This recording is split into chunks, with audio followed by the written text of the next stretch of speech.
Pues muchísimas gracias, un saludo a todas y todos y por escoger esta mañana de sábado para estar aquí discutiendo. A mí me gusta mucho recordar cómo la gente más luminosa del pensamiento crítico y de la acción crítica eran grandes estudiosos y eso a veces nos olvidamos, ¿no? Es decir, que Gramsci se pasó la vida estudiando, ¿no? Marx y Engels se pasaron la vida estudiando. Eh, y yo creo que uno de los problemas es que en algún momento nos despistamos y, de hecho, fijaos, todo el mundo sabe quién es el spin doctor del PSOE, pero nadie sabe quién es el ideólogo del PSOE, ¿no? Todo el mundo conoce a Iván Redondo, pero nadie sabe quién es el ideólogo, ¿no? Y creo que ese es un problema porque entonces empiezas a improvisar y eso no es correcto. Podemos nace de un grupo de profesores de ciencia política y de alguna manera nuestra mirada, si ha llegado a ser en algún momento lúcida, no es porque seamos arúspices, ¿no? Que somos capaces de leer en las vísceras de las aves el futuro, sino que tenemos algunas herramientas que nos permiten entender qué pasa. Yo le digo a mis alumnos mucho que la diosa de las ciencias sociales, sobre todo de las ciencias políticas, es Casandra. Sabéis que Casandra es la que le pide a Apolo que le dé el don de la adivinación. Y Apolo se lo concede, pero a cambio le pide empiernarse con ella, que es una expresión eufemística para lo que todos estáis pensando. Entonces, ella tiene esa capacidad de saber lo que va a ocurrir, pero cuando Apolo le va a cobrar la parte del pacto, ella se niega. Y entonces Apolo le escupe en la boca, condenándola a que todo lo que salga de ella sea escuchado como una mentira. Y la maldición de Casandra es saber lo que va a pasar, pero que nadie la crea porque dicen, no, está loca, está mintiendo, y dice, no vayáis a rescatar a Helena a Troya porque va a ser el fin de Troya y ya está loca con sus cosas, ¿no? Claro, cuando tú tienes buenas herramientas, creo que tienes la posibilidad de saber con cierta probabilidad, el futuro nunca está escrito, ¿no? Y por tanto, sabéis que había un cura, los curas tienen mucho tiempo libre, y un cura en su tiempo libre decidió escribir la Biblia en verso, y empezaba diciendo aquello de Jesús nació en un pesebre, cuando menos te lo esperas salta la liebre, que no destaca por su grandeza poética, pero viene al caso, ¿no? Entonces, el futuro no está escrito, ¿no? Y por tanto no sabes qué va a ocurrir, pero tú puedes establecer tendencias, ¿no? Y de alguna manera es lo que nosotros y lo que yo vengo a intentar contaros aquí. Hablamos de ciencia política, ¿no? Y teoría del Estado, es decir, y podemos encontrar algo científico. Bueno, fijaos que la clave aquí es establecer causalidades. La ciencia es establecer causalidades. Si A, entonces B, ¿no? Y por tanto, cuando tú has demostrado que si A, entonces B, un número de casos suficiente, pues puedes entonces decir, va a ocurrir esto, ¿no? Nosotros decimos que la realidad es probabilística, es decir, no es si A, entonces B, porque los seres humanos no somos objetos, somos sujetos. Cuando un estudia saltamontes, el saltamontes no te va a engañar, no te va a vacilar, no te va a decir mentiras. En cambio, los seres humanos tenemos más dificultades para saber qué puede ocurrir, bueno, pues porque de repente puede ocurrir cualquier cosa. Ya habéis visto a Abascal convertido en un defensor de los homosexuales. Es decir, cualquier cosa es posible en este mundo de Dios, ¿no? La ciencia lo que busca, ya digo, es establecer algunas probabilidades. Hay una cosa que es donde yo más he estudiado durante toda mi carrera académica, porque siempre entendí que era el aparato fuerte, ¿no? Que era el elemento central, era la columna vertebral. Y claro, con muchas discusiones porque desde la izquierda muchas veces se ha señalado al Estado como lo que teníamos que derribar, como lo que teníamos que destruir. Claro, yo me iba dando cuenta de que con ese análisis le estábamos regalando al poder la principal de sus herramientas, ¿no? Yo veía que cuando Margaret Thatcher quiere poner en marcha, ¿no?, todo el proceso neoliberal, es verdad que se apoya en toda la reflexión teórica que venían construyendo en revistas, en traducciones, en seminarios, en fundaciones, pero para realmente poner en marcha el cambio necesita hacerse con el aparato del Estado. El neoliberalismo no empieza, de hecho, en el 78 con Margaret Thatcher, en el 79, empieza en el 73, cuando dan un golpe de Estado contra Salvador Allende y traen a los neoliberales de Chicago con Milton Friedman y compañía a establecer una idea muy clara. La sociedad neoliberal, y esto también es importante, yo se lo digo a los alumnos el primer día de clase, recordando una frase de Unamuno. Le preguntan a Unamuno, ¿cree usted que existe Dios? Y Unamuno contesta, dígame usted qué entiende por creer, por existir y por Dios, y entonces le contesto. Claro, utilizamos la palabra neoliberalismo y tenemos que saber qué significa. La sociedad neoliberal es una sociedad donde todos tenemos que ser empresarios de nosotros mismos. Una sociedad neoliberal es la que se pone en marcha en los años 70 con el capitalismo financiero, no es un capitalismo industrial, es un capitalismo del dinero, ahora hablaremos de ello, y sobre todo es un sentido común. Es un sentido común donde todo se ha convertido en mercancías, donde todos tenemos que luchar por ser competitivos en alguno de esos mercados, donde invertimos en nosotros mismos, en nuestra vida, ¿no? para ser más productivos, y donde, y quizá esta es la idea más importante, nos pensamos en términos individuales y en lucha todos contra todos, ¿no?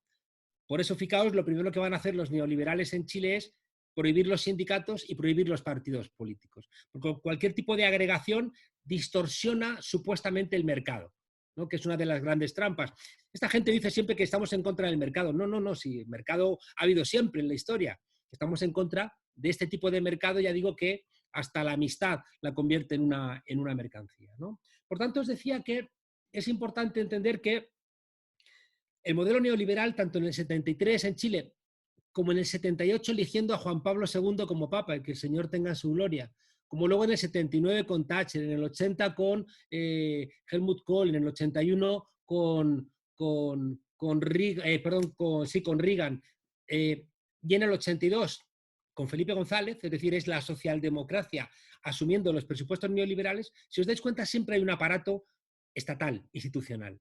Y por tanto, yo me daba cuenta de que había una discusión muchas veces en América Latina donde había un desprecio al Estado.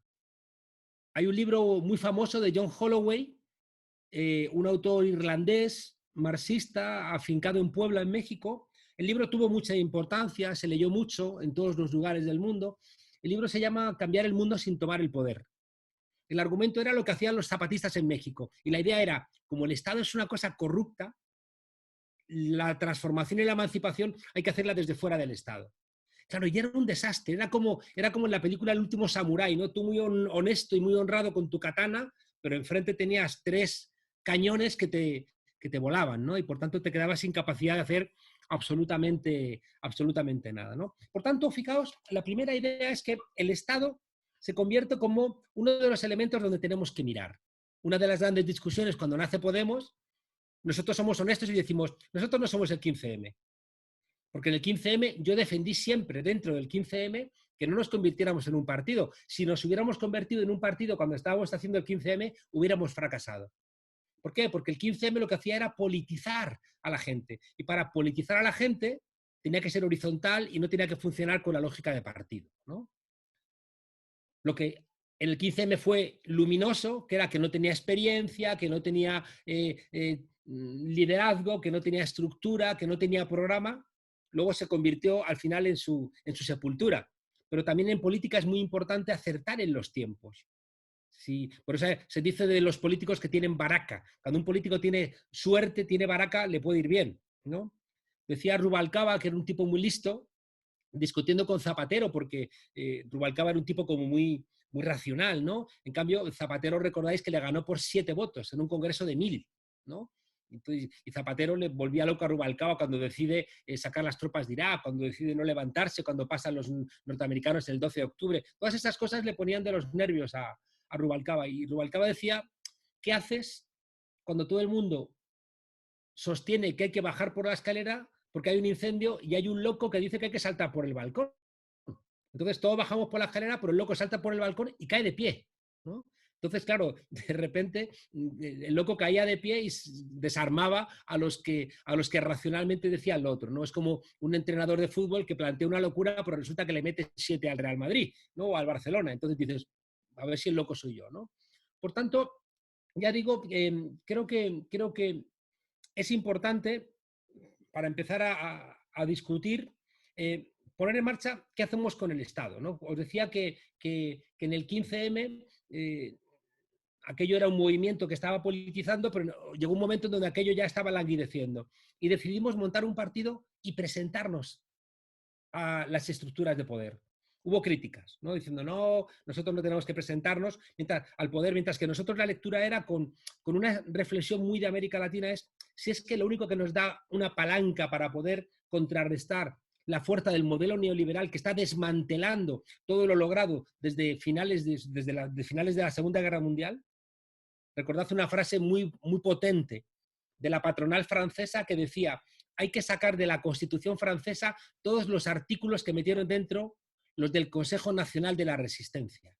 El Consejo Nacional de la Resistencia, que era donde estaba Stefan Hessel, el que dio el nombre a los indignados con aquel libro de Indignados, pues el Consejo Nacional de la Resistencia fue el que escribió la Constitución de 1946 de Francia, donde una parte de los artículos que están en nuestra Constitución vienen de ahí, los buenos.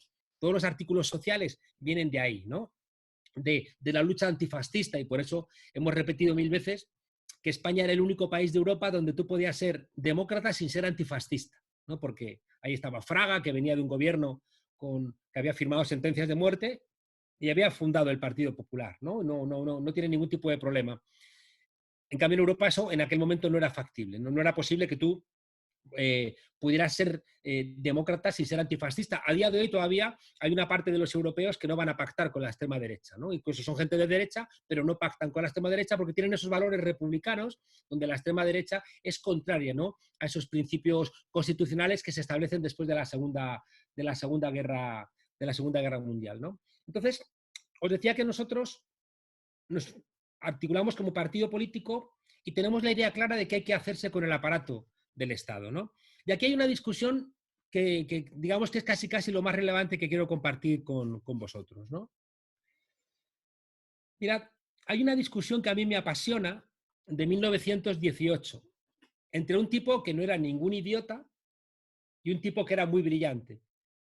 El tipo que no era ningún idiota era Kautsky. Karl Kautsky era el jefe de la socialdemocracia alemana.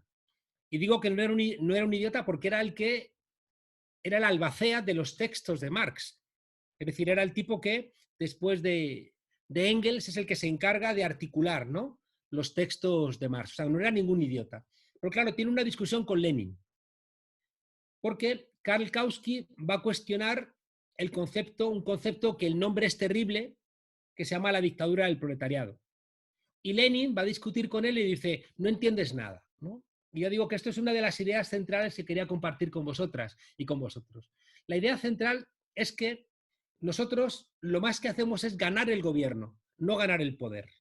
Es una cosa que se la he dicho a Dilma Rousseff, se la he dicho a López Obrador, se la he dicho a García Linera, a todos los líderes que me he encontrado.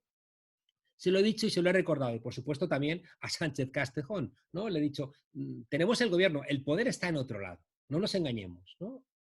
Entonces hay una discusión donde Kautsky le está diciendo a Lenin: oye, me estás asustando a la gente porque mi vía es la vía parlamentaria, yo puedo cambiar este país a través del Parlamento, en cambio tú, ¿no?, fusilas a los Romanov y me estás asustando, ¿no?, a todo el mundo, ¿no? Entonces hay una discusión y quiero leeros lo que le dice Lenin a Kautsky.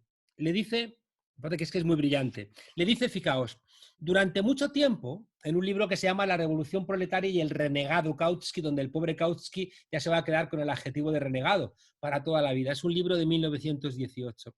Y dice Lenin, fijaos qué contundencia: durante mucho tiempo después de la revolución, los explotadores siguen conservando, de hecho, inevitablemente, tremendas ventajas. Conservan el dinero. No es posible suprimir el dinero de golpe. Algunos que otros bienes muebles, con frecuencia considerables. Conservan las relaciones, los hábitos de organización y administración, el conocimiento de todos los secretos de la administración, las costumbres, los procedimientos, los medios, las posibilidades. Conservan una instrucción más elevada. Conservan sus estrechos lazos con el alto personal técnico de la administración, que vive y piensa en burgués. Conservan, y esto es muy importante, una experiencia infinitamente superior en lo que respecta al arte militar.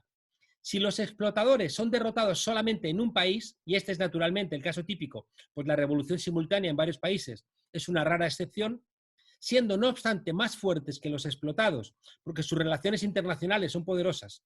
Además, una parte de los explotados, pertenecientes a las masas más atrasadas de campesinos, medios, artesanos etcétera, sigue y puede seguir a los explotadores. Fijaos la discusión que tenemos en España acerca de la gente jodida que vota a Vox, ¿no? O a la derecha, ¿no? Entonces él dice... además, una parte de los explotados pertenecientes a las masas más atrasadas de campesinos, medios, artesanos, etcétera, sigue y puede seguir a los explotadores, como lo han probado hasta ahora todas las revoluciones. Incluso la Comuna de París, porque entre las fuerzas de Versalles, las fuerzas que apoyaban a los enemigos de la Comuna, había también proletarios, cosa que ha olvidado el doctísimo Kautsky. Por tanto, suponer que en una revolución más o menos seria y profunda la solución del problema depende sencillamente de la relación entre la mayoría y la minoría es una estupidez inmensa. El más necio prejuicio de un liberal adocenado es engañar a las masas. Engañar a las masas, ocultarles a sabiendas la verdad histórica. Esta verdad histórica es la siguiente. En toda revolución profunda, lo normal es que los explotadores, que durante bastantes años conservan, de hecho, sobre los explotados grandes ventajas, opongan una resistencia larga, porfiada y desesperada.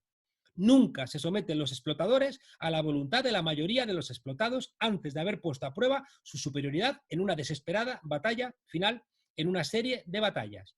Después de la primera derrota, pensad en España, después de la moción de censura, después de la primera derrota seria, los explotadores derrocados, que no esperaban su derrocamiento ni creían en él, que no aceptaban ni siquiera la idea de que pudiera producirse, se lanzan con energía decuplicada, con la ayuda de los medios de comunicación, con pasión furiosa, eso de medios de comunicación lo digo yo, con pasión furiosa y odio centuplicado a la lucha por la restitución del paraíso, el que tenían ellos, claro, que les ha sido arrebatado, en defensa de sus familias, que antes disfrutaban de una vida dulce, y a quienes la chusma del populacho vil condena a la ruina y a la miseria, o simplemente a tener que trabajar, ¿no? Bueno, si os dais cuenta, ahí lo que se está planteando es que incluso cuando ganamos el gobierno, nos dice la reflexión que voy a contaros ahora sobre teoría del Estado, hay muchas probabilidades de que no puedas cambiar nada.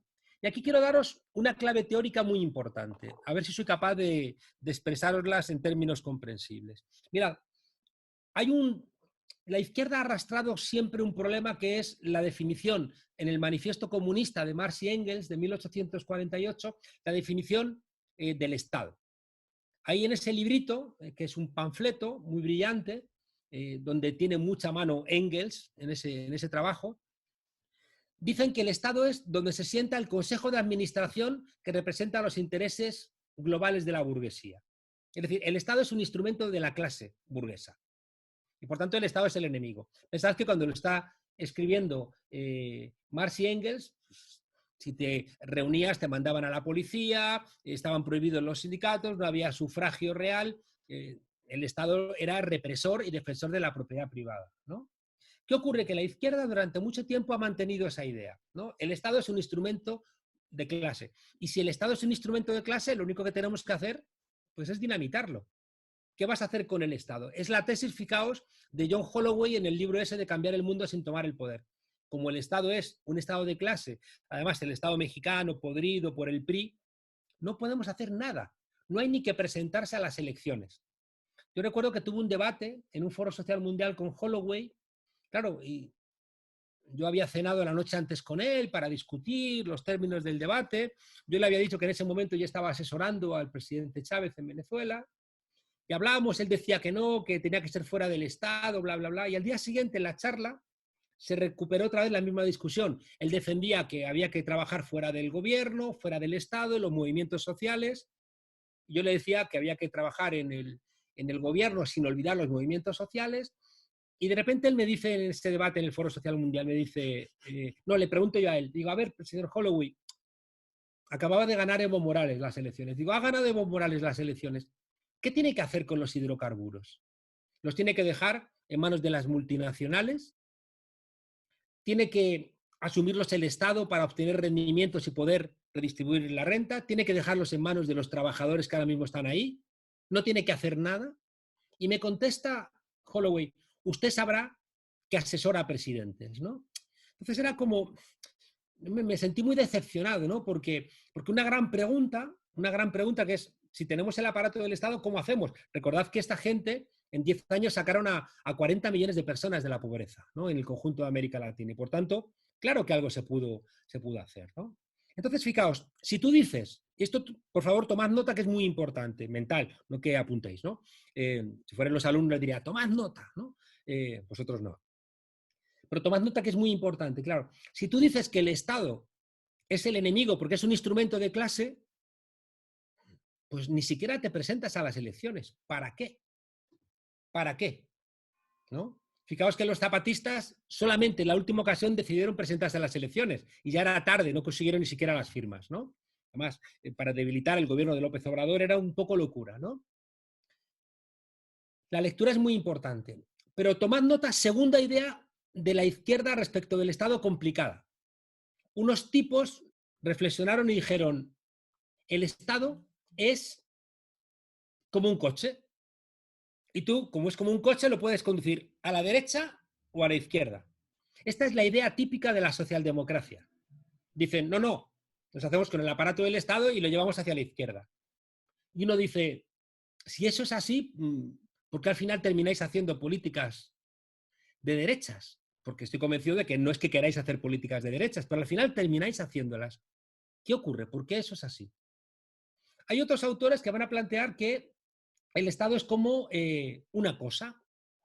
No es que sea un instrumento de clase, sino que es una cosa que tiene una lógica propia y que se expresa, por ejemplo, cuando los militares dan un golpe de Estado.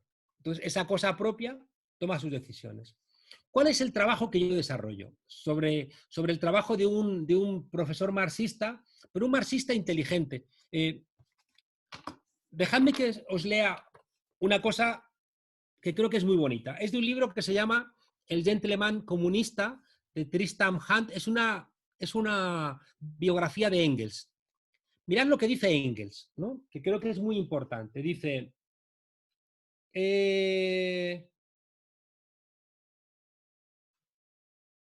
Engels en sus últimos años estuvo preocupado de que la estrategia que habían mantenido ellos hubiera terminado degradada por mentes inferiores que querían reducirlo todo a causas económicas.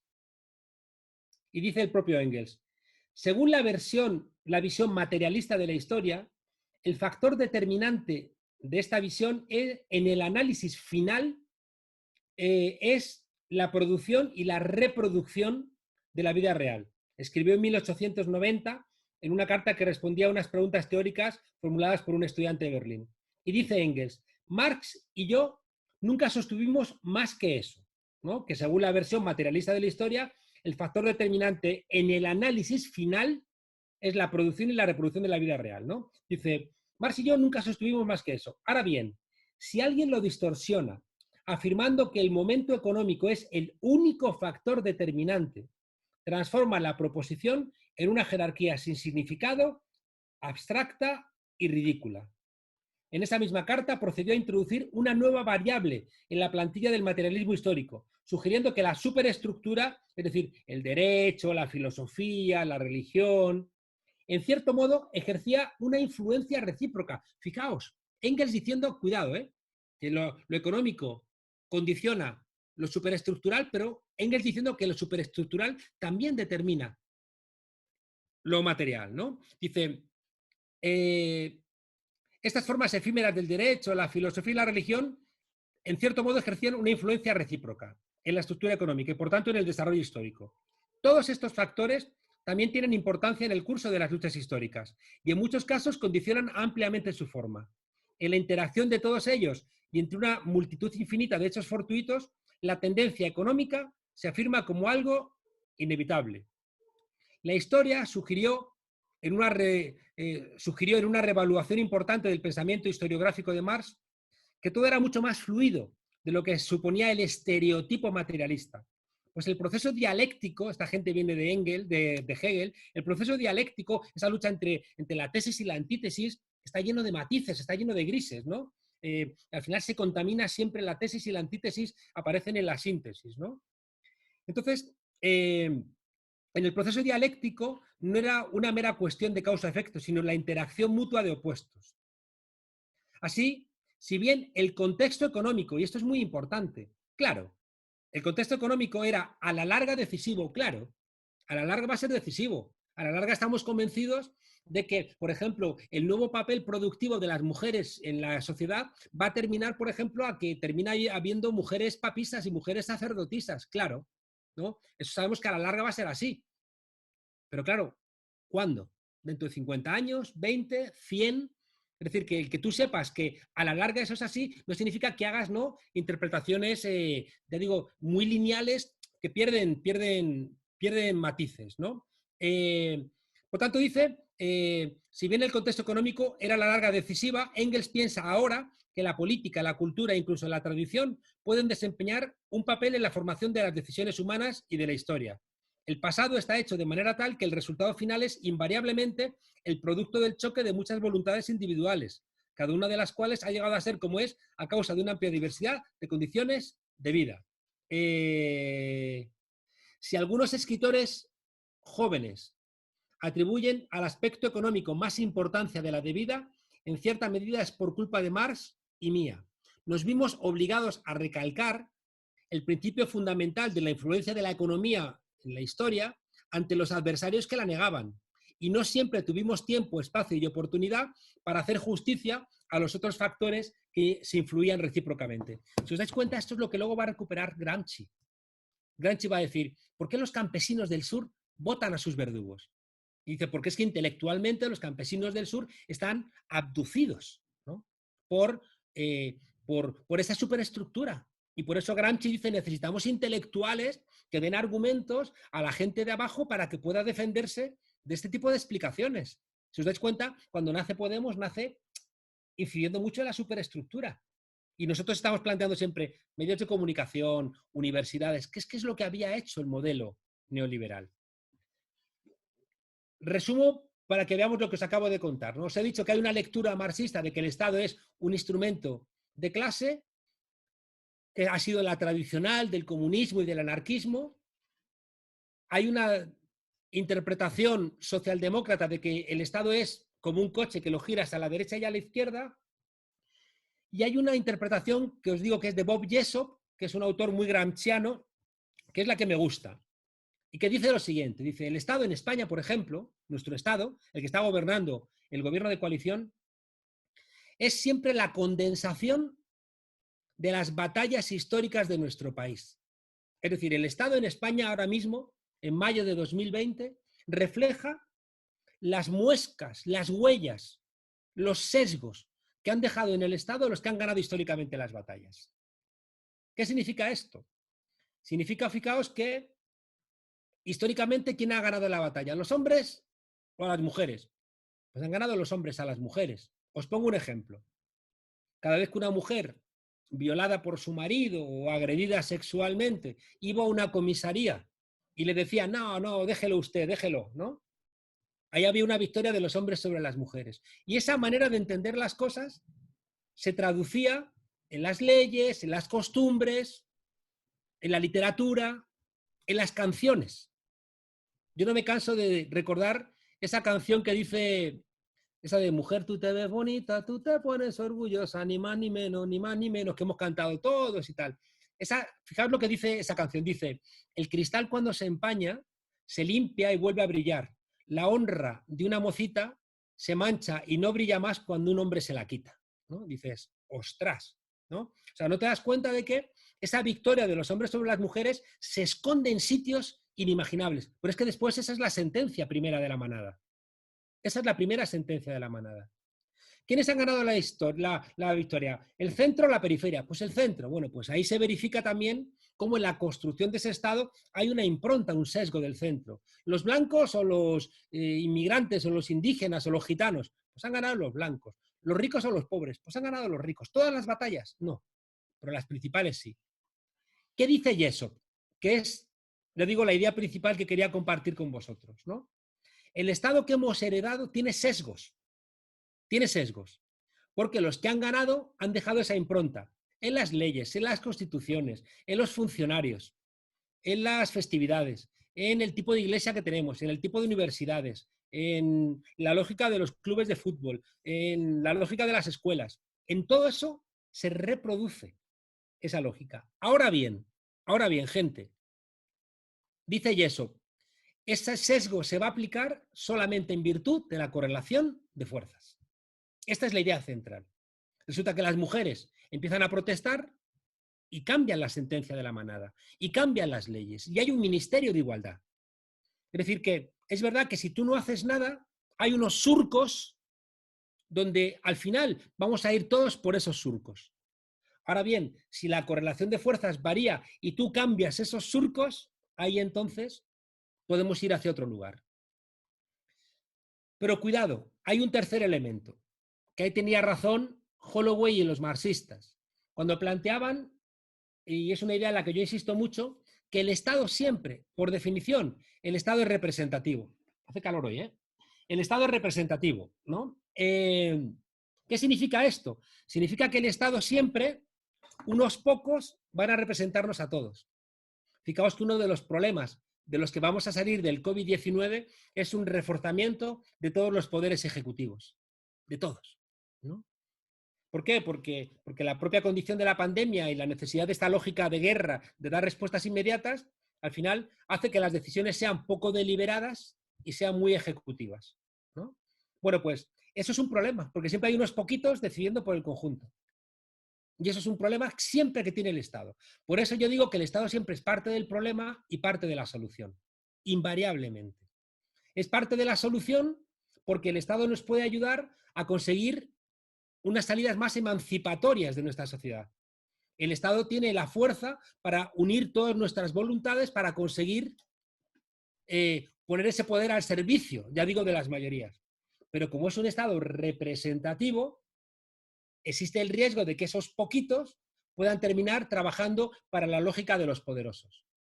Porque es mucho más sencillo que se reúnan los 35 del IBEX o se reúnan en Davos 2.000 o 3.000 ricos a que nos reunamos los millones de trabajadores y trabajadoras del mundo. Entonces, ahí hay un problema que tenemos siempre. Fijaos la discusión que ha habido ahora sobre si habría que dar o no habría que dar el nombre de los científicos que han decidido la desescalada, ¿no? Uno piensa, pues estaría bien, ¿no?, que además haya transparencia, pero es que las presiones que va a recibir esa gente van a ser brutales. Imaginaos que al final influyen sobre 13 personas y 13 personas al final presionadas por Ayuso y los empresarios de Madrid, y lo digo esto porque Ayuso ha dicho que defendió el pasar a la fase 1 en Madrid después de reunirse con los empresarios, ¿no? Entonces, claro, imaginaos la capacidad de presionar a unos poquitos, ¿no? Por tanto, conclusión de todo lo que os he contado. El Estado tiene sesgos y, por tanto, si tú no haces nada, el Estado va a regresar a sus sesgos. Y va a ser mucho más fácil en el Ayuntamiento de Madrid, donde lleva gobernando la derecha durante decenios, es mucho más fácil que los funcionarios, los altos funcionarios del Ayuntamiento de Madrid, escuchen más a la derecha que a un gobierno de izquierdas. Es mucho más fácil que las leyes representen los intereses de los que han ganado históricamente las batallas. Va a ser muy difícil cambiar las tradiciones, los usos y costumbres, las festividades, la lógica interna de los tribunales, la lógica de las universidades. Todo eso, ya digo, si no hacemos nada, va a seguir esa lógica. Ahora bien, eso depende de la correlación de fuerzas. Pero siempre vamos a tenerlo complicado porque los poderosos tienen más capacidad de juntarse, ¿no? Ahí estamos entonces claros. Segunda gran idea que quería contaros. Ripa, tú cuando me digas que me calle, me pongo a rajar y no paro, ¿no? Segunda idea muy importante que os necesitamos, fijaos, gafas para ver la realidad, ¿no? La realidad es tan grande, ¿no?, que la ciencia social lo que hace es darte unas gafitas y te dice, fíjate en esto. Yo cuento mucho que hay un cuento de Borges muy brillante que se llama Funes el Memorioso. Ese cuento de Borges narra la historia de un tipo que recuerda todo, tiene una memoria prodigiosa, ¿no? Entonces, el tipo es capaz de recordar el crecimiento de una hoja. Entonces, claro, tú estás recordando todo, entonces estás ocupando tu cabeza con todos los recuerdos. ¿Cuál es la conclusión de ese cuento? El tipo al final termina tumbado en una cama, quieto y prácticamente loco. Fijaos qué paradoja. Para pensar hay que olvidar. Para pensar hay que olvidar. Porque si tú recuerdas todo, te ocurre como los periodistas. Los periodistas, fijaos, dan todos los días muchas noticias, pero son incapaces de recordarlas y son incapaces de juntarlas en una constelación. No hacen el dibujo, ¿no? Que es lo que intentamos hacer los politólogos. Ponernos unas gafas que nos ayuden a intuir el dibujito de todos esos hechos, para ver si tiene algún sentido todo eso. Porque si no son 1000 cosas, te quedas como apabullado y si no le das sentido a todo eso, por ejemplo, yo he puesto antes de empezar la charla un tuit vinculado a un programa que hicimos ayer en Plaza Frontera, que creo que ha sido un programa maravilloso. Creo que ha sido de los mejores que hemos hecho, porque he invitado a los 3 periodistas que más saben en España de Villarejo. Y claro, ¿qué nos contaban ayer? Que hay una relación directa entre Villarejo, Inda, el PP, la Gürtel, empresarios, comisarios de policía que vienen del franquismo y medios de comunicación. En concreto, bueno, pues algunas tertulianas, algunas presentadoras de televisión y la dirección del duopolio. Bueno, si tú haces ese dibujito, de repente cobra sentido todo esto. Y ya no es igual por la mañana encender la tele y ver a alguna de las presentadoras de televisión que la ves y dices, es que ahí hay una relación con Villarejo, con el PP. Claro, es que cuando le dimite a Ayuso, su directora general de Sanidad, ¿a dónde va a la mañana siguiente Ayuso? A que le hagan una entrevista diciendo que la culpa de todo la tiene Pablo Iglesias. Pues al programa de Ana Rosa Quintana. Programa donde yo hace 2 meses que no voy, pero donde va todas las semanas 2 o 3 veces Eduardo Inda, que es el que se ha reunido invariablemente con Ferreras, con Villarejo o con uno de los directivos de Antena 3 y de La Sexta, ¿no? Entonces, ahí cuando se empiezan a juntar ya digo, las claves, todo tiene sentido. Bien, os decía que necesitamos unas gafitas. Y las gafas que os invito solamente ya es una idea muy intuitiva, ¿no? De un tipo que se llamaba Karl Polanyi, un húngaro que sobre todo desarrolló su carrera en Inglaterra, ¿no? Sí, yo creo que en Inglaterra. Karl Polanyi escribe un libro en Estados Unidos. No, Karl Polanyi está en Estados Unidos. Luego viaja, es que está viajando a los 2 sitios. Escribe en 1944, es que está en Oxford, ¿no? Entonces, la verdad es que ahora mismo no recuerdo en cuál de los 2 sitios hace el libro, ¿no? Él escribe en 1944 un libro que se llama La Gran Transformación. Y fijaos qué idea intuitiva más buena, ¿no? Él es un libro donde dice cosas que las habréis escuchado muchas veces. En ese libro es donde él dice que una economía de mercado construye una sociedad de mercado. Es decir, que una economía capitalista termina convirtiéndonos a todos en empresarios de nosotros mismos en lucha de todos contra todos, ¿no? Él era antropólogo y por tanto tenía intuiciones muy poderosas. Es en ese libro donde él dice también que cuidado, que el mercado capitalista es un molino satánico, dice, que termina por triturarnos a todos en ese molino satánico, ¿no? Hay una idea muy importante que por favor pensadla, porque es que nos ayuda a entender muchas cosas, ¿no? ¿Cuál es la lógica central de nuestra sociedad? ¿Cuál es el metabolismo? Es decir, ¿cuál es lo que permite el proceso, ¿no?, de reproducción de nuestras sociedades? El metabolismo de un perro le impide comerse un cojín, ¿no? Bueno, pues ¿cuál es el metabolismo de nuestras sociedades? ¿Sabéis por qué os digo esto? Porque estoy hasta las narices de las teorías conspirativas. Seguramente os habéis preguntado alguna vez por qué a la derecha le encantan las teorías conspirativas, ¿no? Porque a la derecha le gusta siempre pues, el Iker Jiménez y como a mi amiga Pat le gustan los ovnis y le gustan las cosas esotéricas y las pirámides y demás. Fijaos que eso es algo que le encanta a la extrema derecha, ¿no? Donde al final siempre están los templarios, los judíos conspirando. ¿Y sabéis cuál es el problema? Que es que no necesitamos conspiradores para entender que hay una gran conspiración que es el metabolismo del sistema. Y el metabolismo es que en nuestra sociedad lo que impulsa todo es la búsqueda del beneficio en el mercado. donde lo importante es el beneficio y no el bienestar de la gente.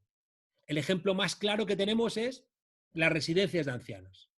Si tú conviertes a las residencias de ancianos en un beneficio y además se lo entregas a la lógica metabólica del capital más pura, que son los fondos de inversión, que están 3 meses aquí, 3 meses allá, y le da igual meter dinero en una residencia de ancianos que en una fábrica de salchichas.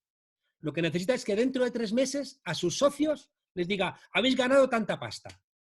Y le da igual todo lo demás. Ahora sí, hay un gerente que puede gerenciar igual una fábrica de salchichas que una residencia de ancianos, que lo que hace es ahorrar, ahorrar y ahorrar y ahorrar. Claro, tú vas quitando todos los diques, viene la ola y manda todo al carajo, como ha ocurrido, donde la cantidad más alta de los muertos en España, con estas cifras brutales, la mayoría son de residencias de ancianos, ¿no? Es decir, que están transferidas a las comunidades autónomas, aunque ya sabéis que están queriendo cargarle el San Benito al gobierno, ¿no? Cuando siguen estando en las comunidades autónomas, hay una articulación donde se hacen recomendaciones, pero siguen siendo las comunidades autónomas las que deciden lo que se hace y lo que no se hace.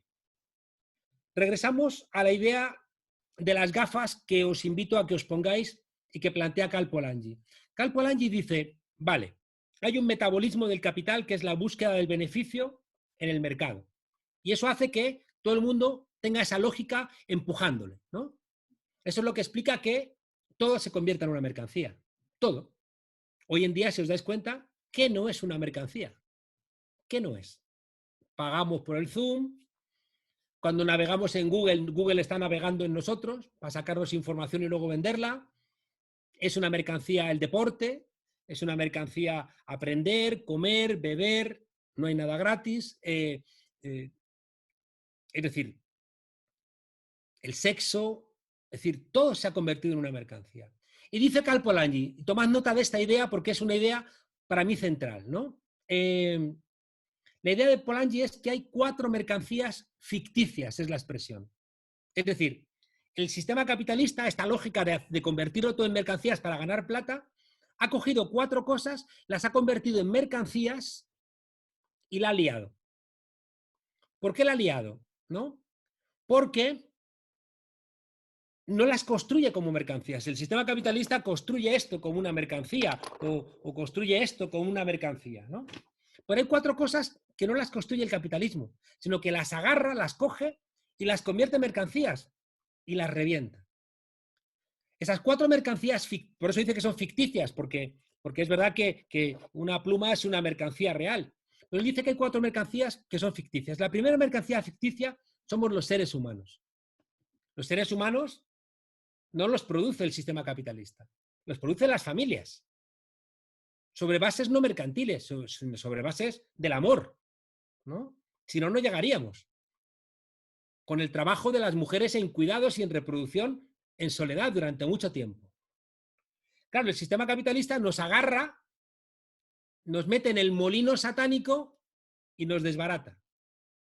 ¿Sabéis dónde se ve esto muy claro? En las expresiones de la burguesía inglesa en la época victoriana, finales del siglo XIX, comienzos del siglo XX, sobre todo finales del siglo XIX, donde veían que el sistema capitalista, ¿no?, con los telares, las minas, las fábricas, había disuelto a las familias. Eran esos escenarios de enorme prostitución, de gente en la calle, de niños delincuentes, de alcoholismo, de degradación. Y entonces, claro, la gente victoriana decía, hay que meter moral a las mujeres, ¿no? Pero no decía, lo que hay que meter es en condiciones de vida decentes, ¿no? Eso no lo decían porque inyectar condiciones de vida decentes iba en contra de los beneficios que les permitían ser burgueses, ¿no? Pero eran conscientes en esa Inglaterra que la va a contar Engels mucho en su libro sobre la clase obrera en Inglaterra, es de las novelas de Dickens, ¿no? Esa cosa terrible, ¿no? De niños sin padres, de prostitución, de alcoholismo, de degradación, de enfermedad, de hacinamiento, de suciedad. Claro, el planteamiento es que cuando los seres humanos nos convierten en mercancías, nos dinamitan. Fijaos que hay un ejemplo que a mí me parece que es muy contundente, y es que incluso la gente que mejor vive en nuestras sociedades europeas, un 30% sobrevive con ansiolíticos y con antidepresivos. Porque la vida se convierte en una mierda, ¿no? Y por tanto, esa supuesta civilización, ¿no?, nos tiene, ya digo, tristes, solos, enfermos, angustiados, hacinados y a lo sumo entretenidos, ¿no? Pero no funciona. Por tanto, la primera mercancía ficticia es los seres humanos.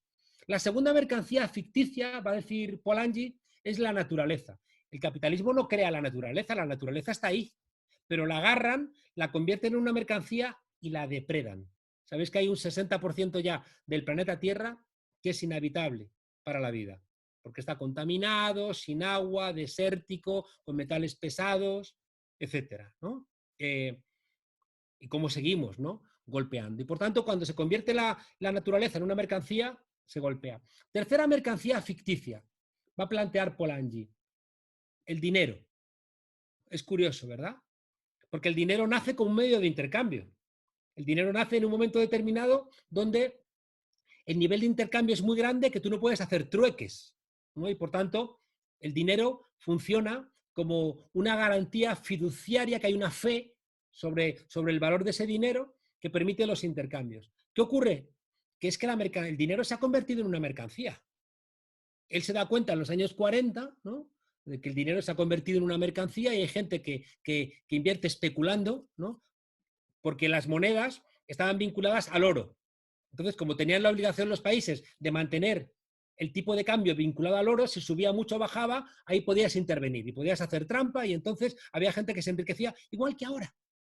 ¿Para qué coño vas a abrir una fábrica si con el dinero moviendo el dinero puedes sacar un porcentaje de beneficio del 8%, del 10%, del 15%, ¿no? ¿Para qué vas a arriesgarte a hacer una fábrica, lidiar con trabajadores?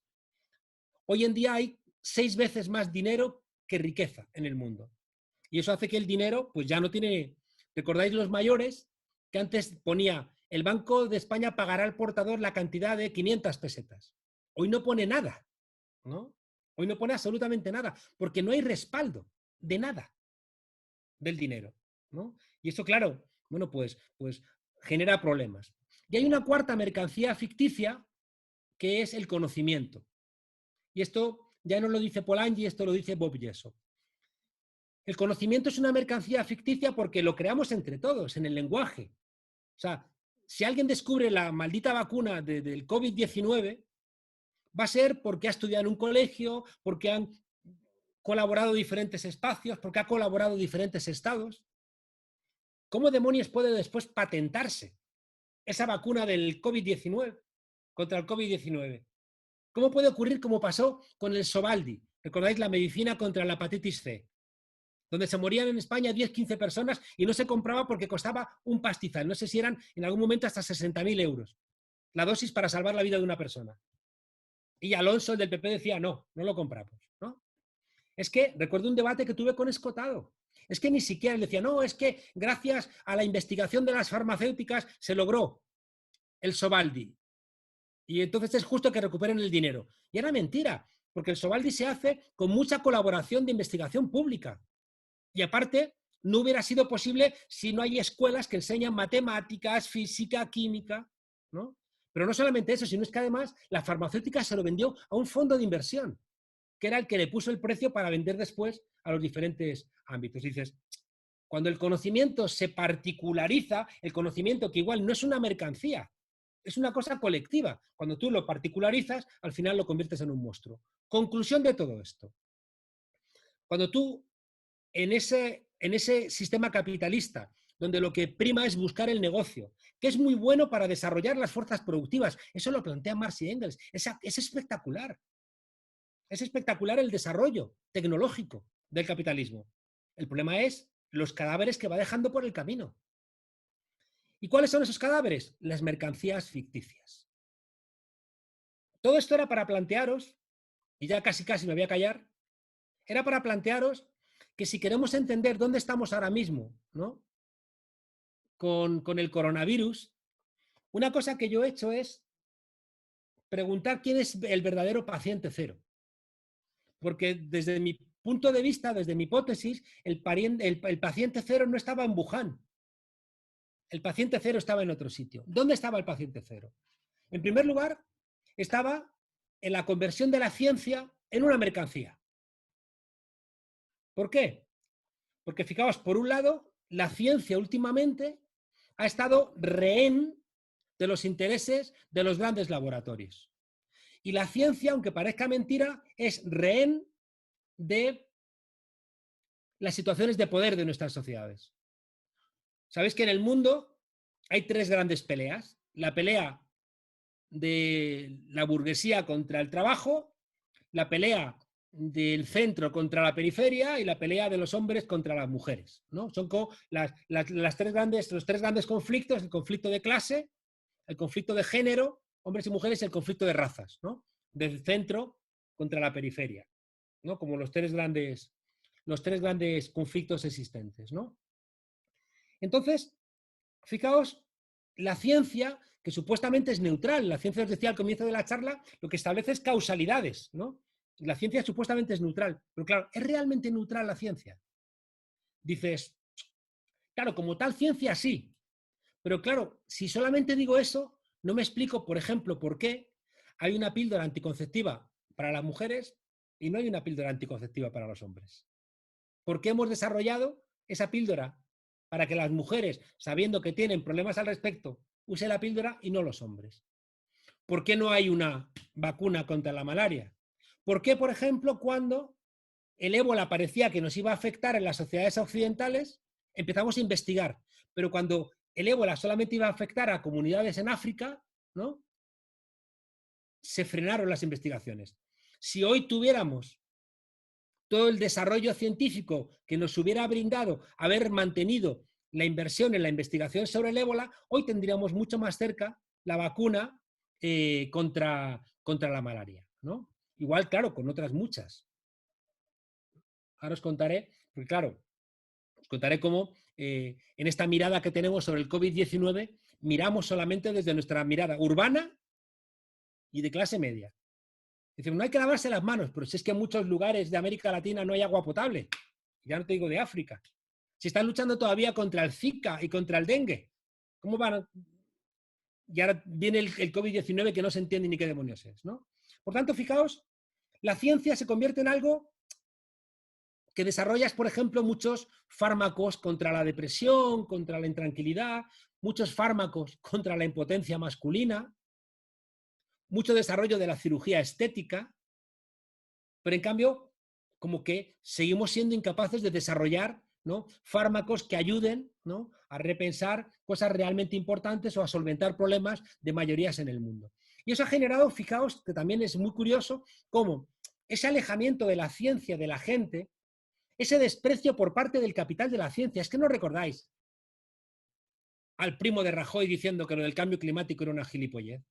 Es que no recordamos, ¿no?, a Donald Trump y otros diciendo no, no, no. O es que no recordamos a científicos diciendo que fumar era buenísimo para los pulmones.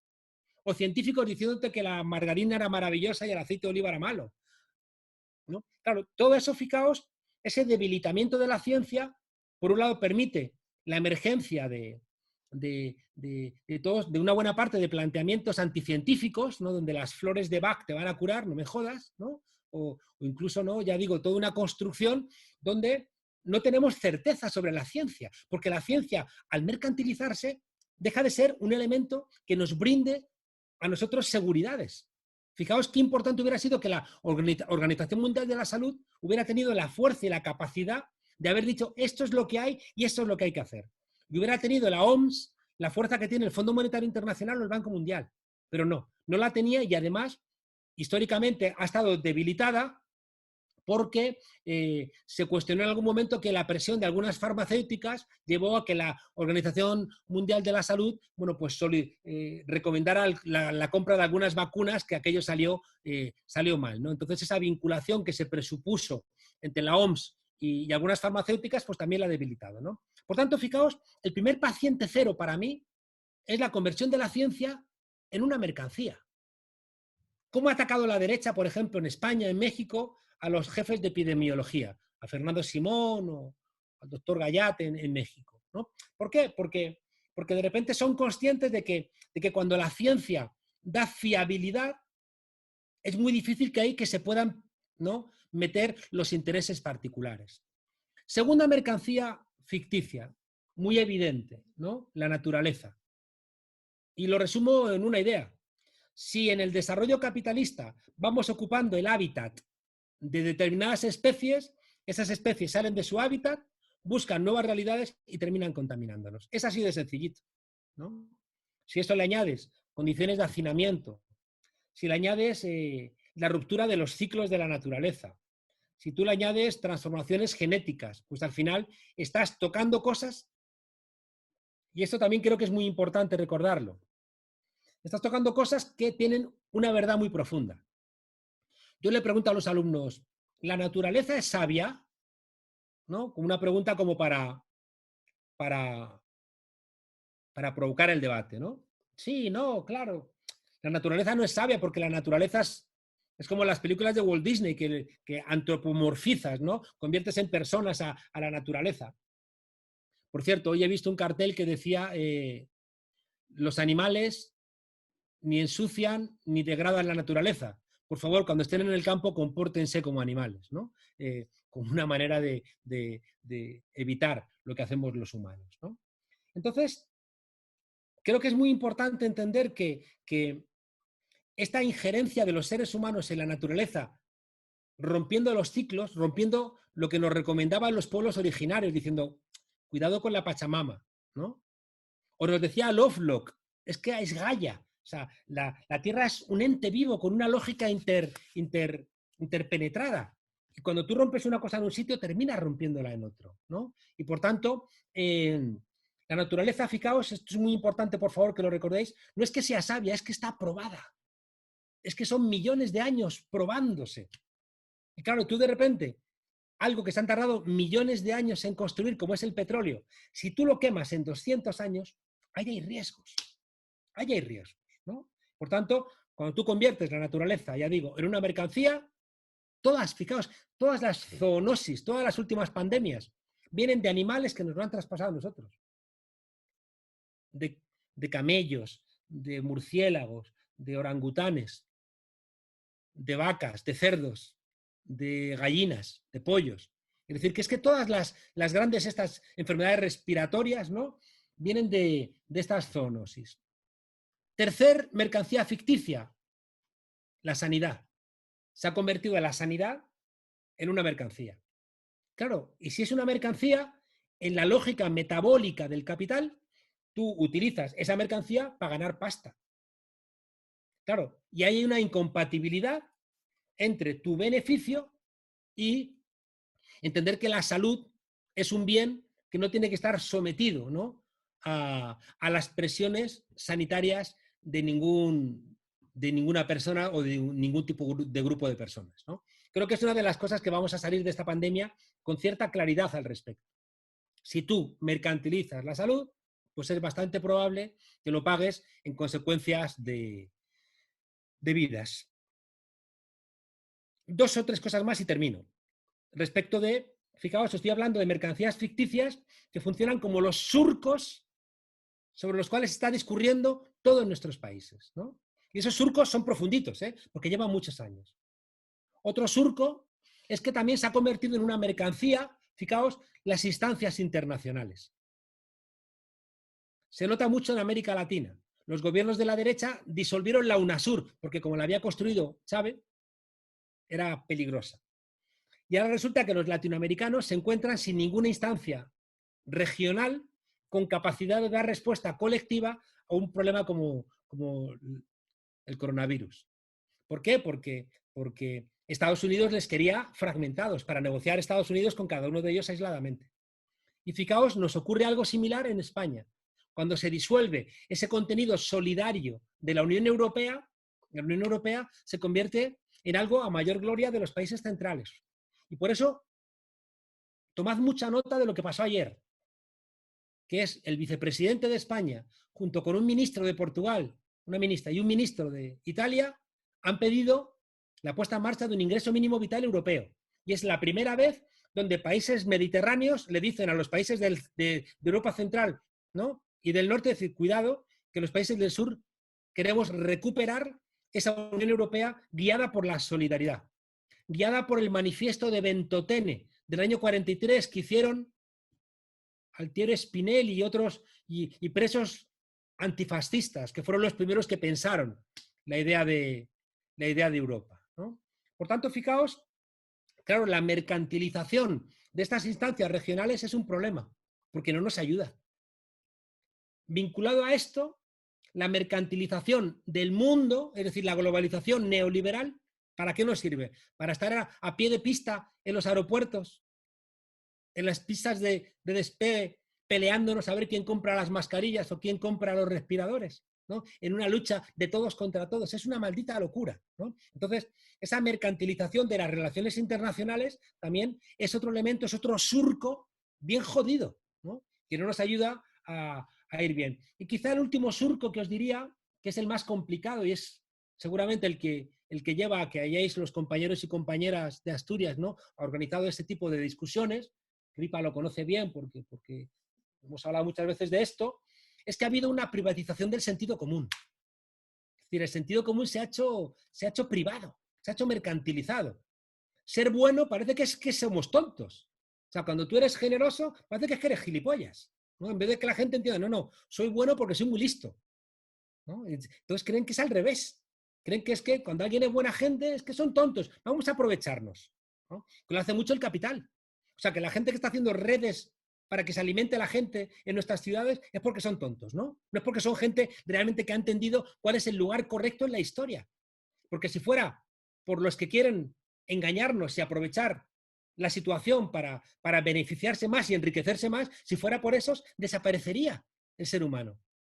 El otro día entrevistaba a Eudald Carbonell, uno de los codirectores de Atapuerca, y él me gustaba mucho porque su mirada era una mirada de 1.000.000 de años, ¿no?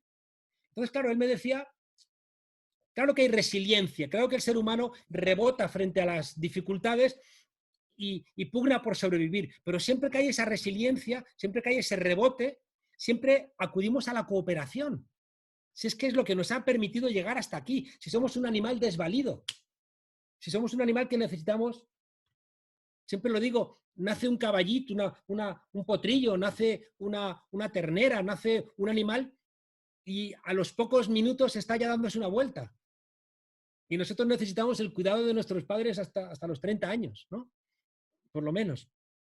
Entonces, claro, esa idea de ver en términos amplios nos ayuda, decía Eudald Carbonell, a entender que va a haber una reflexión acerca de la recuperación de un sentido común cooperativo.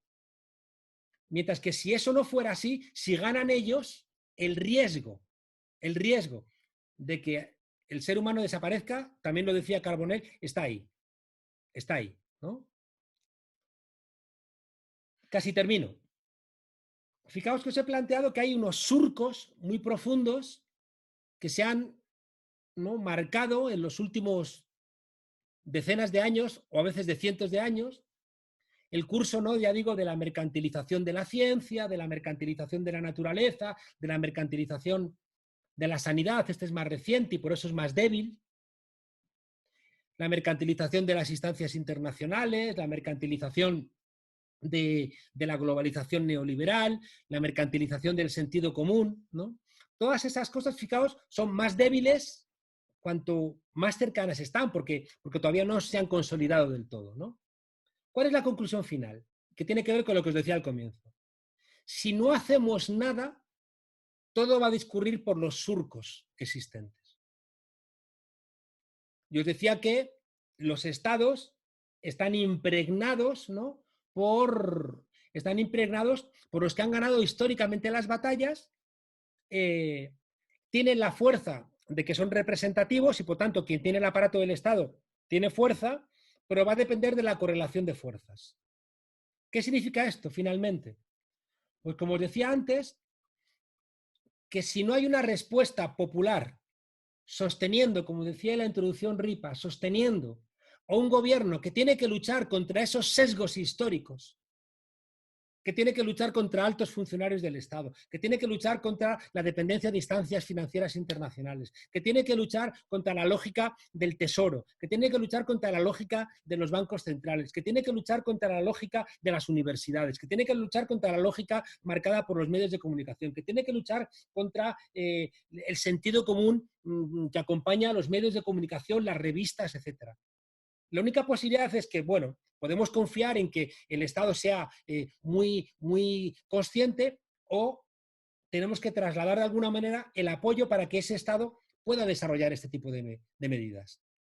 Fijaos, una cosa que estoy viendo en todo el mundo es que donde hay gobiernos progresistas se están poniendo en marcha medidas progresistas, que es probable que después de estos gobiernos permanezcan en México, en Argentina, en España. Pero cuidado, gente, donde están gobernando gobiernos de derecha, lo que están poniendo en marcha son medidas autoritarias que es probable que se queden después de la pandemia. Y estamos viendo cómo está desapareciendo la democracia en Israel, en Hungría, en Polonia, en Ecuador, en Brasil, en Estados Unidos. Cuidado, ¿no? Por tanto, la conclusión de todo esto es que es muy importante, yo creo, la construcción del sentido. Ahí soy muy gramsciano, ¿no? Es decir, las condiciones objetivas son terribles, va a haber un golpe, lo vamos a ver dentro de 2 meses, no ahora. Dentro de 2 meses vamos a ver el golpe económico, ¿no? Y ahí va a haber tensiones. Los que han sido los vencedores, que estaban arriba de los surcos, van a intentar insistir en esa dirección. Y tienen muchas probabilidades de que les salga bien, porque el surco es muy profundo. Aquí se han dicho tonterías, como por ejemplo, no, es que lo que han hecho los chinos para solventar el coronavirus no se puede hacer en Europa porque los derechos civiles en Europa son diferentes de los chinos, por mis narices. O sea, aquí va a haber trazabilidad, nos van a... ya lo saben, si es que ya lo saben, si es que ahora mismo ya saben dónde estamos con el maldito móvil, ya lo saben. Seguimos, fijaos, es muy curioso, si veis la serie esta de Black Mirror, dices, qué mundo terrible. No, no, es que Black Mirror ya está aquí. Todo lo que hay en esa película, en esa serie de Black Mirror, ya se está poniendo en marcha. No, no hay que pensar, ¿y el futuro que viene? No, ya es que ya está aquí, ¿no? Ya está aquí, ¿no? Por tanto, yo he visto empresas que ya están colocando maquinitas a la entrada para que con reconocimiento facial sepan todo de ti.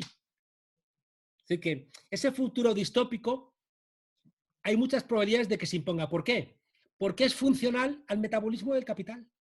Es funcional y, por tanto, todo va a conspirar, todo para que sea así. Va a conspirar porque el gerente va a decir esto es bueno, el partido de derecha va a decir que es bueno, la patronal va a decir que es bueno, la Unión Europea va a decir que es bueno, y el trabajador va a decir, bueno, es que esto nos va a ayudar, ¿no? Como en el texto que os leía de Lenin, ¿no? Es muy probable que una parte de las víctimas terminen apoyando a sus verdugos, ¿no? Por tanto, ¿qué es lo que hay que hacer? Yo creo que hay que sumar fuerzas, y para sumar fuerzas hay que sumar sentidos. Y por tanto tenemos que estar muy atentos, ¿no? Para que cuando se empiecen a articular las respuestas, esas respuestas vayan en la dirección emancipadora, que es ahora factible porque la crisis del COVID-19 nos ha hecho más sensibles a nuestra fragilidad, a la necesidad de que el Estado haga algo, a la necesidad de que la sanidad no esté privatizada, y a partir de ahí hay como un hilito del cual podemos tirar para construir un nuevo traje, ¿no? Y que aprovechemos la crisis no solamente para que no nos desmantelen todo lo que nos han desmantelado de la democracia, sino para intentar hacer ver que esas mercancías ficticias de la ciencia, de la naturaleza, de todos los bienes, del sentido común, de la sanidad, no sigan esa línea, ¿no? Por tanto, como siempre, yo soy un pesimista, pero un pesimista esperanzado. Creo que un optimista trágico, ¿no? Desprecio profundamente y cada vez más los discursos apocalípticos, ¿no? Esa gente dice, no, está todo muy mal, porque eso solamente sirve para que la gente diga, qué intelectual más fino, ¿no? Qué bien piensa. Fíjate que qué mundo oscuro ha construido, ¿no? Es decir, pero vete a la mierda, o sea, dame soluciones o no me vengas aquí con tu tristeza, ¿no? Y con tu análisis, que en el fondo no vale porque solamente sirve, ya digo, para construirme callejones sin salida. No, en el momento en que no hay salida, nos convertimos, yo creo que ya en conservadores porque nos han derrotado, ¿no? Y por tanto no abrimos salidas. Yo creo que soy optimista porque cuando uno mira el largo, ¿no?, plazo, siempre salimos.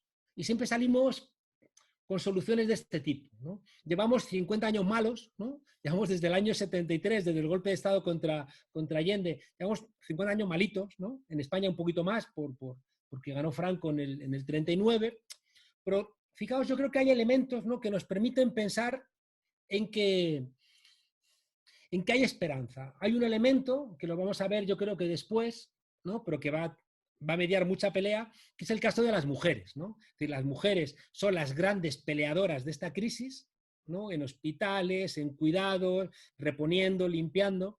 Y como ocurre con las guerras, los que mueren en las guerras van a reclamar luego su espacio de responsabilidad, ¿no? Entonces yo estoy convencido de que va a haber una tensión muy fuerte sobre las mujeres, donde la derecha va a intentar, ¿no?, echar la culpa a las mujeres, y ya lo está haciendo, ¿no?, con lo del 8M y demás, porque son conscientes de que si las mujeres reclaman que se termine la brecha salarial, que haya un reparto de los cuidados, que haya una responsabilidad social de la reproducción, cambia, ¿no?, el marco general de cómo funcionan nuestras sociedades, ¿no? Y por tanto yo creo, ya digo, se han abierto brechas, ¿no?, en ese espacio monolítico. Se han abierto brechas y cosas que parecían imposibles, ahora están posibles, pero va a haber que pelearlas, ¿no? Una de las lecturas, ya digo, de la teoría del Estado nos dice precisamente eso, ¿no? Nos dice, los surcos nos llevan en una dirección, pero si cada uno de nosotros tomamos nuestra azada, es posible cambiar ese rumbo. Muchas gracias.